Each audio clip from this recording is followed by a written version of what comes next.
everybody. Today is Saturday. This morning I went for a run, or more like a jog, but I went out. It feels really good outside. It's like in the 70s.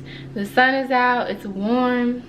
It's a beautiful morning, and I went out for a run or a jog. Right now I'm just about to make some juice. Whenever I was out for my run, I was just thinking about like a pineapple, kale, orange, and carrot type of drink that I can make myself because we have an Omega juicer here. If you would like a juicer, I will link the one that I use down below. We don't have any pineapple, unfortunately, but I'm just going to use what we have, and we're going to do it that way and make a juice. This is the produce that I'm going to be juicing today.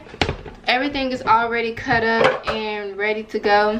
So I have some carrots, beets, apples, lemon, and some ginger. I actually want to add some oranges in there too, because like I was saying earlier, I was really craving like orange, pineapple, kale, and like apple or something. But we do have oranges, no pineapple, but we got orange. This is the Omega juicer. If y'all would like this exact juicer, then I will have this linked in my description box down below for y'all to try out if you would like. It's really simple, beginner friendly, and we've had this for a really long time, for years, and it's never given us any problems. So basically you just put whatever fruit or vegetable or whatever it is that you're juicing in here, and then it kind of grinds the fruit or vegetables in there, and then, you know, it just makes juice. So on this side the juice will actually come out, and then on this side the pulp will come out.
So I'm all done making my juice. Look at how pretty it looks.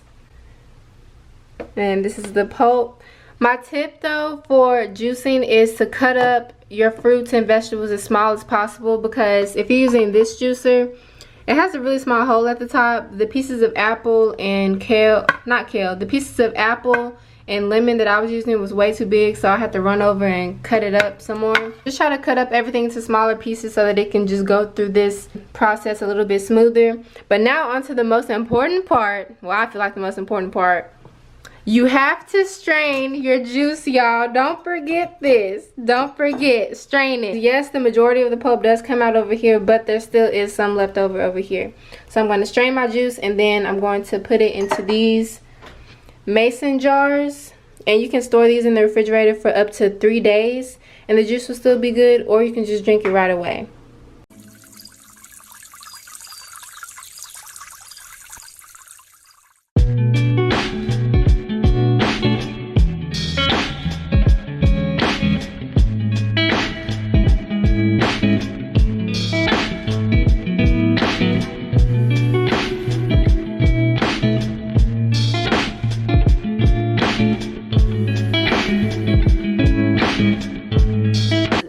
actually one of my favorite combinations of juice. I'm so sorry about the harsh lighting. I don't like this kitchen lighting. But this is one of my top 5 favorite combinations of juice. If y'all would like for me to continue to share some of my juice recipes, I guess, then just let me know, because I really like doing this. I hadn't done it in a while, so I'm rusty. And I made a big mess because I'm just clumsy like that. So just be careful in the process of trying to strain the juice, because whenever you try to strain it, it can get a little bit messy.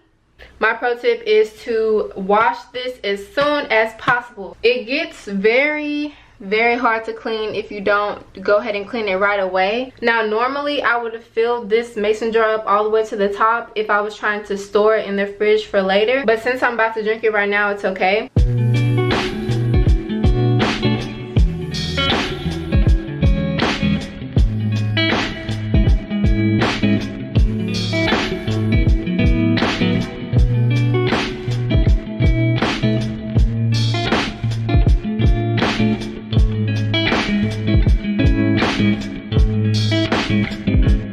Okay, so now that all of the pieces are clean, I'm just going to put it back together.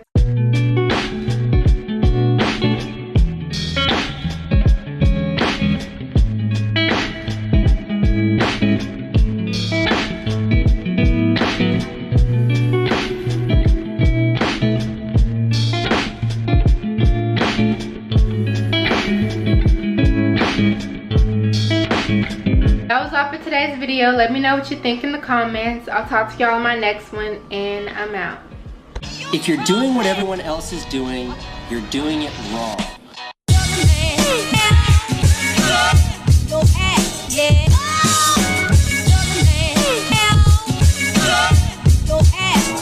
One of the best to ever do it.